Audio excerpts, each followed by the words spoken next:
Amin. Apa iya orang bisa ketemu Allah? Bisa Pak. Faman kana yarju liqa'a rabbih falyamal. Gimana? Surat Kahfi kan? Faman kana yarju liqa'a rabbih falyamal amalan shalihan wa la yusyrik bi ibadati rabbih ahada. Siapa orang yang berharap bertemu dengan Tuhannya, katanya begitu, hendaknya dia memperbanyak amal soleh dan tidak bersekutu Allah dengan sesuatu apapun. Jadi kalau kita ketemu Allah berdasarkan itu cuma dua syaratnya: banyakin amal soleh dan tidak syirik. Sepakat? Nah, supaya tidak syirik, dari tauhid terus mesti diulang-ulang. Jauh di dalam. Apa sih tolong? Bentar.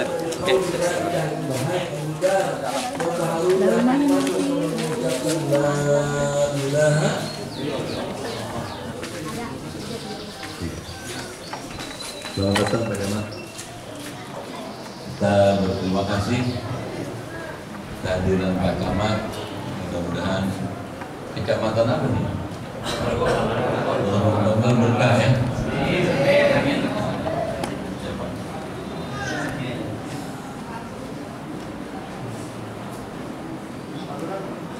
Oh, ada Pak Nur juga. Ya, selamat Pak, selamat datang Pak Nur.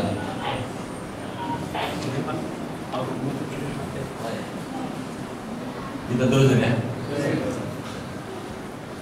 Memang sebaiknya camat lurah jangan jauh-jauh dari majelis taklim.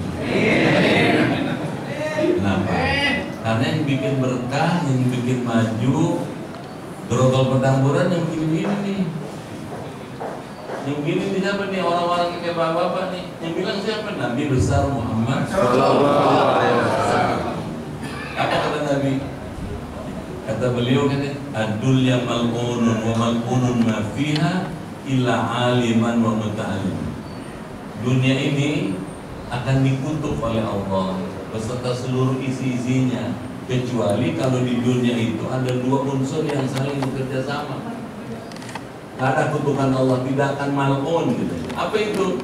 Alimun, orang yang ngajar. Muta'alimun, ada orang yang belajar. Artinya apa? Kalau ada di Grogol Petamburan majelis-majelis ilmu, apalagi majelis Quran seperti sekarang, insya Allah jauh dari laknat di Grogol. Kalau jauh dari laknat, hidupnya rukun, guyup. Kalau guyup, rukun, nggak ada tawuran, nggak ada kejahatan. Kenapa? Allah ridhoi. Dan Islam adalah agama yang mengajarkan hidup rukun. Rukun sama keluarga, rukun sama tetangga. Setuju nggak? Bapak baca kitab Imam Mundiri, kitab hadis. Kata Imam Mundiri, tetangga ada 3 macam. Ya kalau kita berbuat baik sama tetangga itu dapat pahala. Satu, dia tetangga, kebetulan saudara, kebetulan Islam, pahalanya 3 tuh. Tetangga agamanya Islam masih beraya. Apa beraya? 3 kali pahalanya. Jangan kata kita ngasih sedekah atau kita ngasih sesuatu, kita mesem aja sama tetangga gitu 3 kali pahalanya.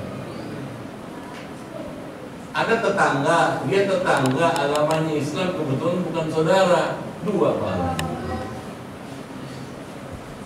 Ada tetangga, dia tetangga, kebetulan bukan Islam, bukan saudara, 1 pahalanya. Jadi meskipun bukan Islam, kalau tetangga kita berbuat baik dapat pahala Pak. Siapa yang ngajarin Islam?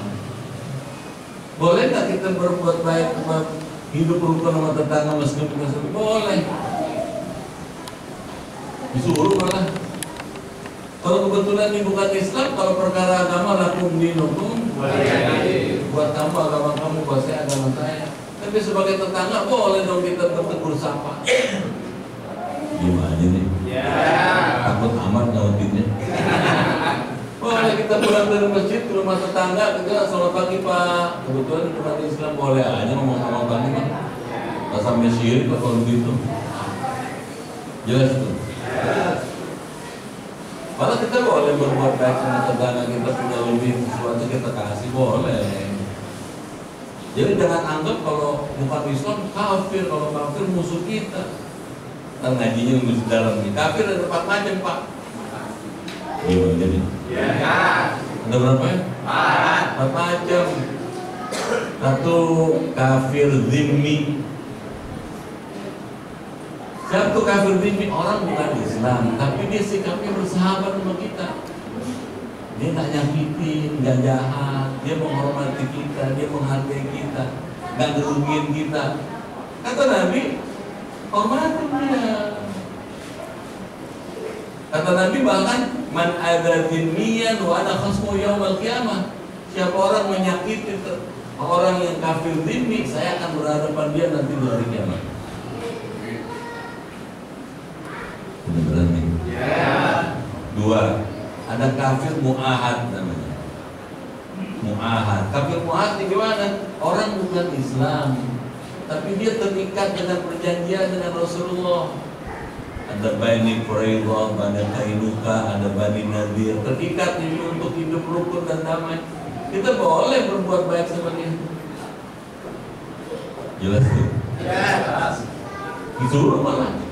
Kalau ada tetangga dia baik sama kita baik lagi. Yang keberapa ya?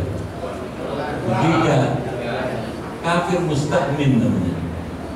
Orang yang minta suaka, minta perlindungan. Nabi lagi berdiri dengan beberapa sahabat. Ada orang yang dikejar-kejar mau dibunuh. Nabi tolongin, Nabi umpetin, selamatin. Kalau datang tuh orang yang membunuh, sambil megang diri kita. Kamu lihat gak si Anur gini-gini ini? Nabi terpindah berdirinya. Tadi berdiri sini, terpindah ke sini. Kata Nabi, maduk tuqaiman fi hadzal makan. Selama saya berdiri di sini, saya gak ngeliat orang. Gimana? Ya. Waktu di sini lihat.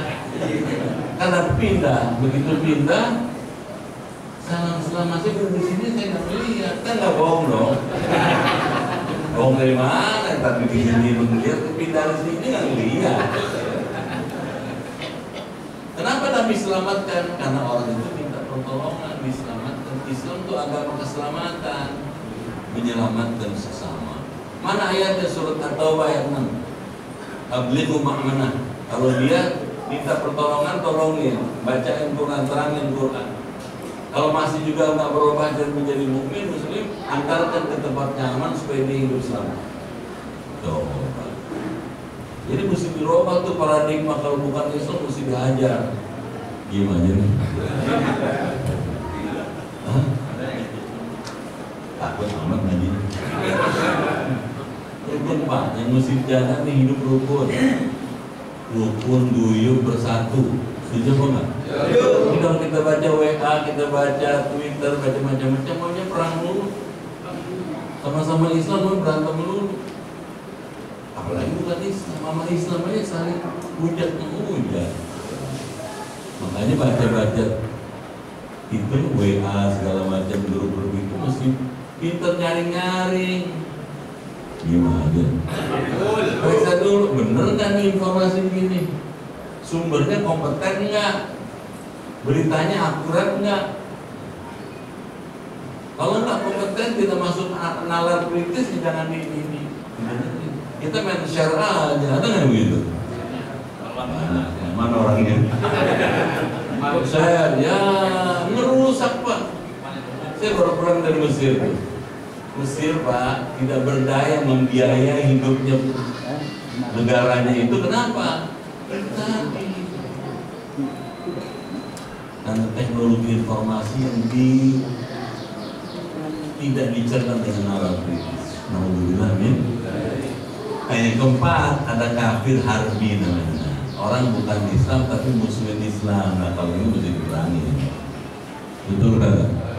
Misalnya Israel musuhin Islam dihadapin dong. Masa pasang badan? Jelas tuh. Insya. Jadi kalau begitu gimana? jaga hidup kebersamaan. Amin ya. Ibu diam aja ibu. Amin ya Rabbal. Hidup dalam kebersamaan, hidup dalam persatuan, saling hormat menghormati, saling harga menghargai, saling cinta mencintai, kecuali mereka jelas-jelasan merugikan kita. Kita mesti kasih tahu, jangan begitu dong. Jelas sama sini? Nah, Bapak dan hadirin sekalian yang dimuliakan Allah Subhanahu wa taala, Profesor Wahbah di dalam tafsirnya mengatakan, kata beliau katanya, kita disuruh katanya dalilun ala jazmi bi wuqu'il ba'thi wa annahu darul adli al mutlaq alladhi yanalu fihi kullu insanin jazaa amalihi khairan aw syarran. Ayat yang tadi kita bicarakan itu menjadi dalil kepastian akan hari dibangkitkan. Jadi pasti Pak, hari dibangkitkan, hari kiamat pasti.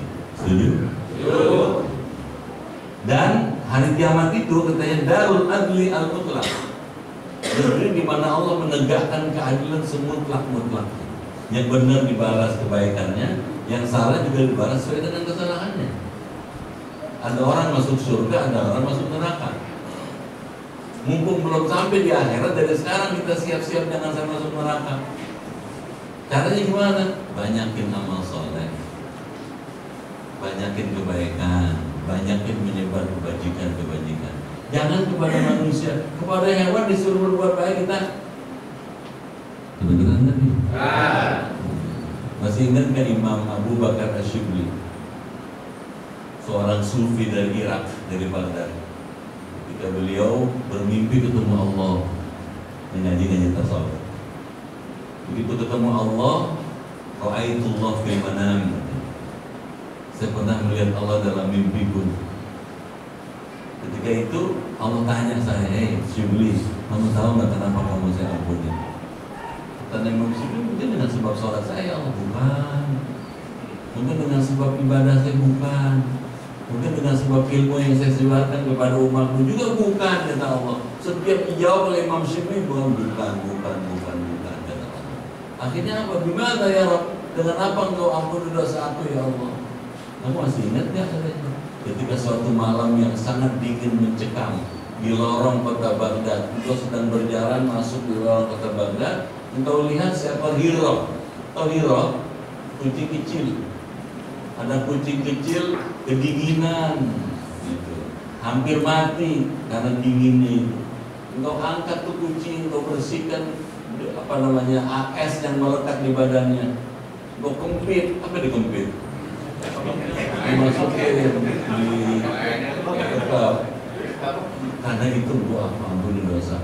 Apa maknanya? Nyayang hewan yang kecil, takut sampai gara-gara kedinginan takut mati, dapat ampunan Allah. Apalagi menyayang sesama. Kalau gitu gimana nih hidup mesti rukun? Amin. Ya Rabbal. Sama istri rukun. Amin. Sama istri mesti sayang. Kalau perlu gendong.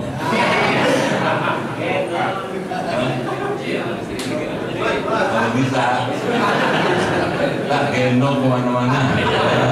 Betul nggak?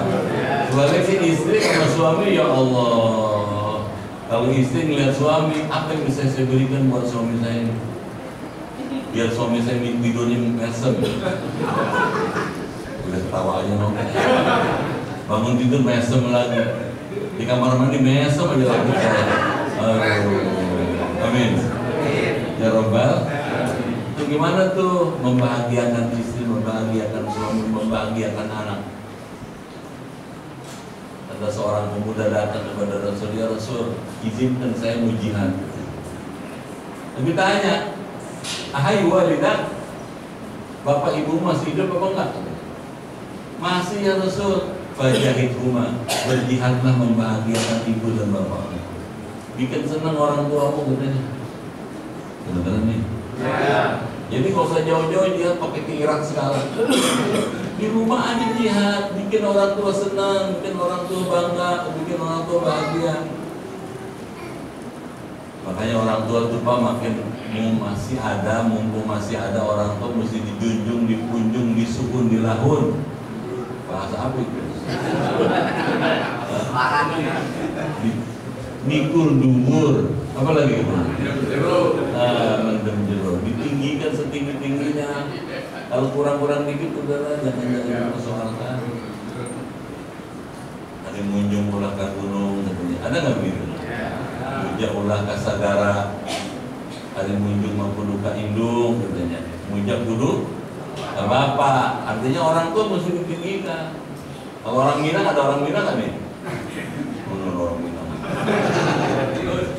Orang tua tuh katanya ditinggikan serantiang,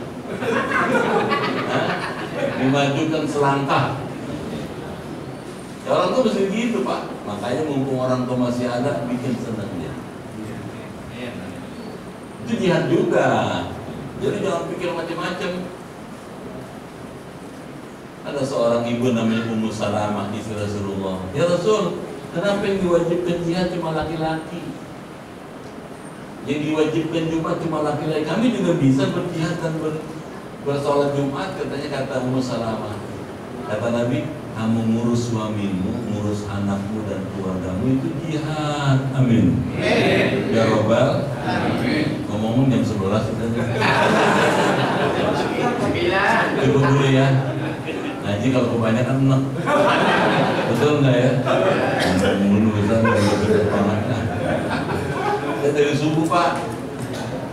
Subuh ngajar lagi Tomang kemarin terbilang. Cukup dulu ya. Sampai ayat keberapa tadi itu? Nah, insyaallah nanti 16 kita lanjutin deh. Itu aja dari saya. Mungkin Pak Jamal nanti akan menyampaikan sambutannya. Kita baca doa dulu. Wah, doa dulu. Oh, mau nanya? Oh, boleh nanya, boleh. Assalamualaikum warahmatullahi wabarakatuh. Waalaikumsalam warahmatullahi wabarakatuh. Saya dari Masjid Al-Dunia. Namanya? Harun. Harun. Menanyakan ayat itu boleh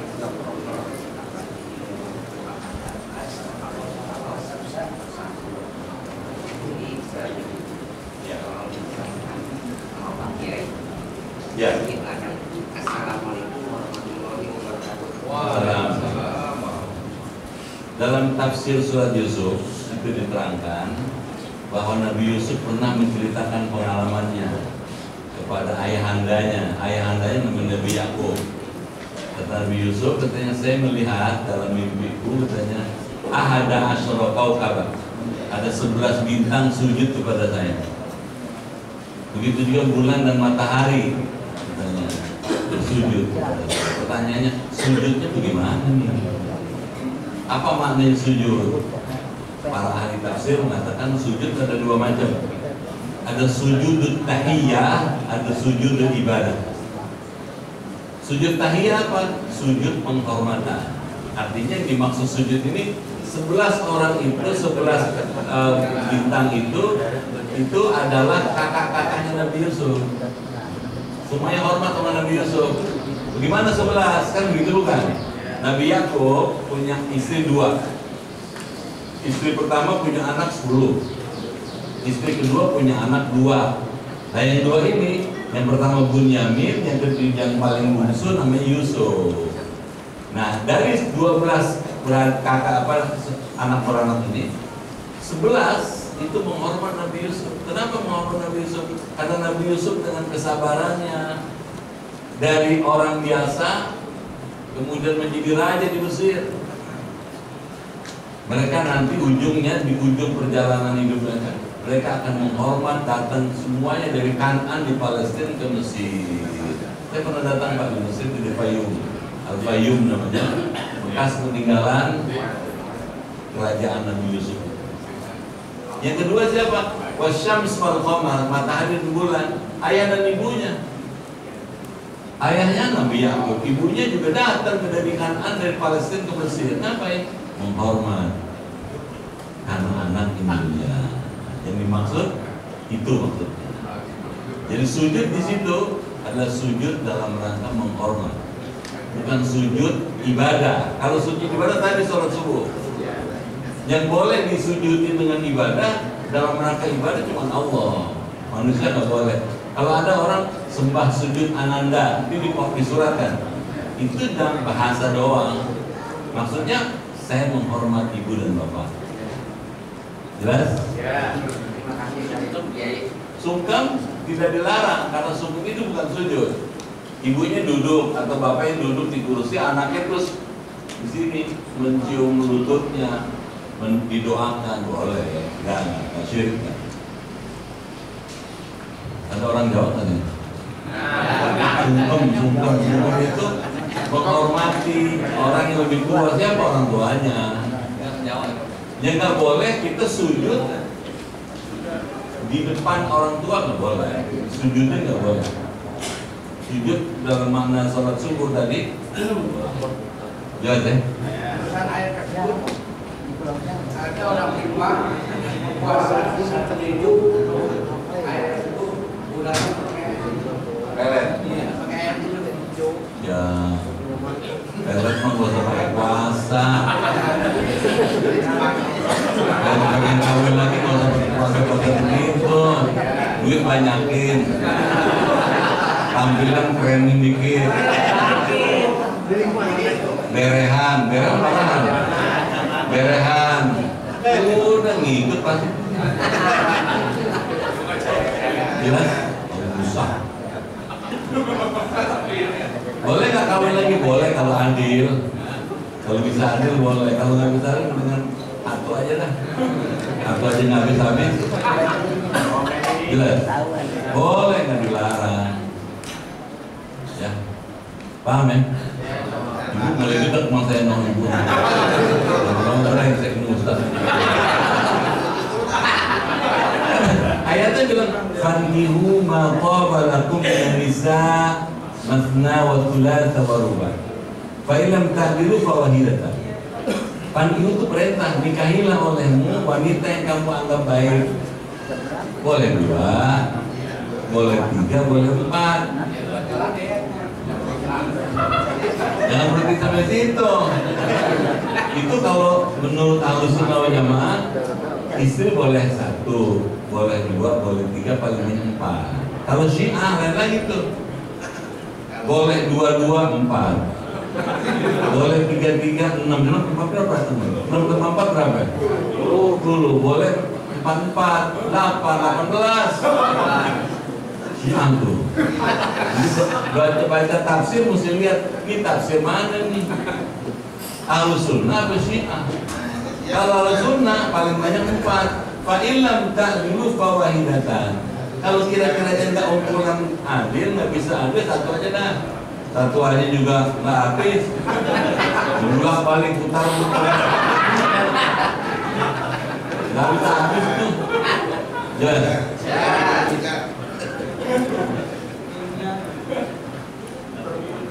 Paham ya? Baik, kita doa dulu, nanti kalau Pak Camat kita akan dengarkan beliau.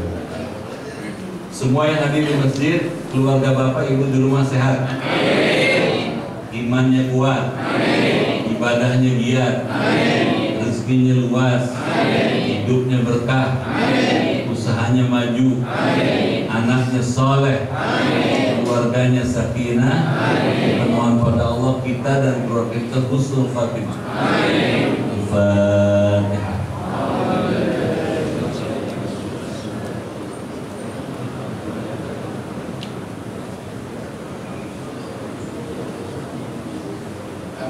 Bismillahirrahmanirrahim. Allahumma bihaqqil Qur'an wa bi kalamikal qadim wa bi Muhammadin khatamin nabiyyin wa bi haqqi ummil Qur'an. Alimna al-Qur'an wa faqihna fid-din wa alimna ta'wil wa hdina ila sawa'i sabil. Allahumma inna nas'aluka imanan kamilan wa yaqinan sadiqan wa rizqan wasi'an wa qalban khashi'an wa lisanan dhakiran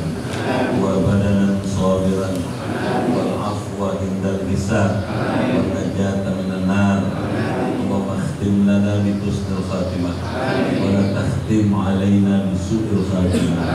ربنا آتنا في الدنيا حسنة وفي الآخرة حسنة وقنا عذاب النار. Walhamdulillahi Rabbil Alamin. Sekian, kurang mohon maaf. Terima kasih. Assalamualaikum warahmatullahi wabarakatuh. Para jamaah, demikianlah mudah-mudahan apa-apa yang telah Bapak Kiai sampaikan menjadi ilmu yang bermanfaat bagi kita semua dunia wal akhirah, dan mudah-mudahan Bapak Kiai selalu diberikan sehat, panjang umur, serta husnul khotimah, serta bisa memberikan ta'lim di jadwal berikutnya. Amin ya Allah ya rabbal alamin. Para jamaah rahimakumullah, mohon tidak pulang dulu karena insyaallah ada sambutan dari Bapak Camat. Sebelum Bapak Camat menyambut, kami informasikan bahwasanya kantor sekretariat Yayasan Ihsan Nur di Darul Masajid sedang dibangun. Kemarin alhamdulillah telah dilaksanakan pengecoran lantai 1 dan insya Allah rencana akan dibangun 3 lantai. Oleh karena itu kami atas nama panitia pembangunan mengajak kepada segenap para jemaah untuk mengumpulkan dana spontan untuk bersama-sama menyisihkan sebagai rezeki kita untuk membantu pembangunan gedung Majelis Taklim Yayasan Ihsan Nur. Kepada panitia dipersilakan mengedarkan kotaknya. Ustaz Aulia bisa dibantu? Tolong edarkan kotak dana spontan. Para jemaah rahimakumullah, hasil kotak kita pada hari pagi ini berjumlah Rp575.000. Alhamdulillahirabbil alamin. Jazakumullah bi ahsanil jazaa.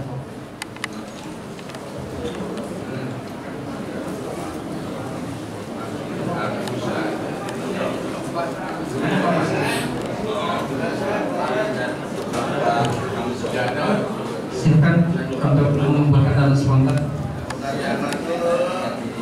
Taklim Ahad yang akan datang bertempat di Masjid Jami Nurul Falah, Jalan Ratu Menten 4. Dan insya Allah pengajian akan dimulai jam 7 pagi sampai dengan selesai.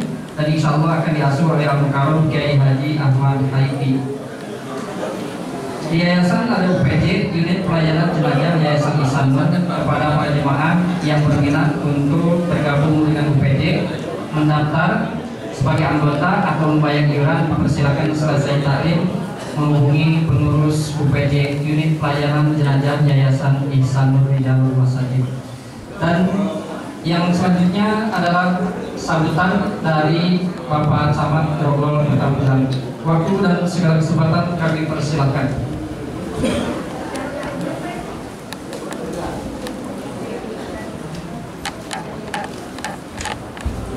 Bismillahirrahmanirrahim. Assalamualaikum warahmatullahi wabarakatuh.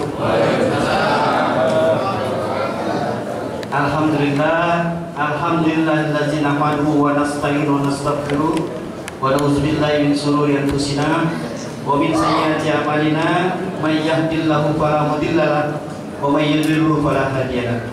Asyhadu an la ilaha illallah wa asyhadu anna sayyidina Muhammadan abduhu wa rasuluhu la nabiyya ba'du.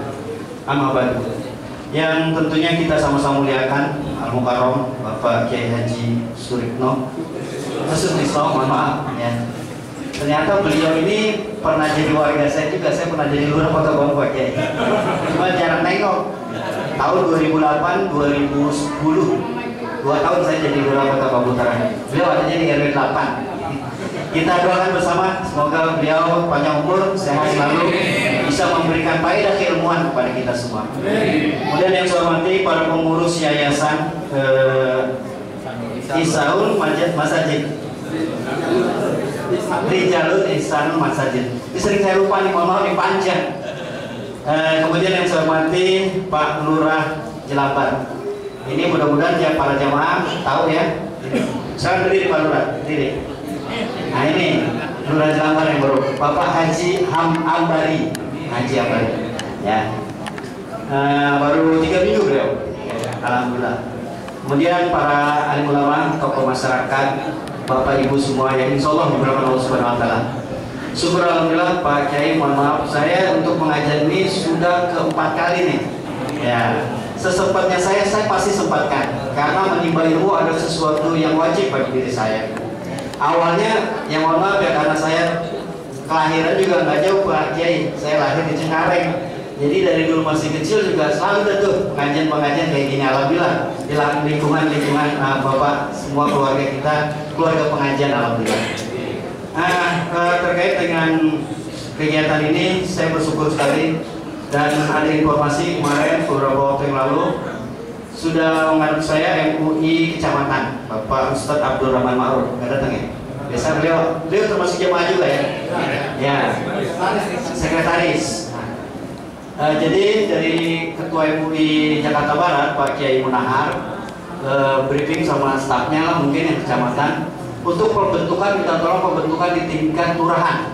Nah, alhamdulillah Pak Lurah dengan semangatnya nih, walaupun baru semangat sekali. Doakan ini juga beliau nih.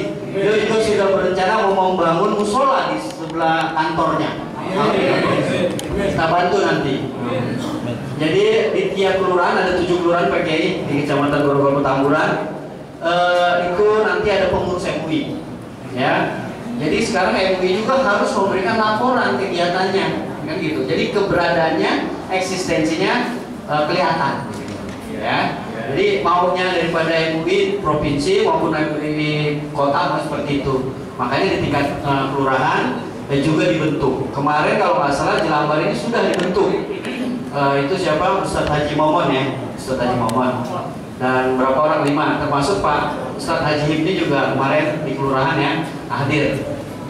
Nah mudah-mudahan ini nanti karena selama ini Pak Kiai mohon maaf nih kalau pengajian kelurahan kecamatan ibu-ibu terus, ibu-ibu yang rajin tuh tiap bulan sekali ibu-ibu. Nah dengan adanya nanti MUI ini bisa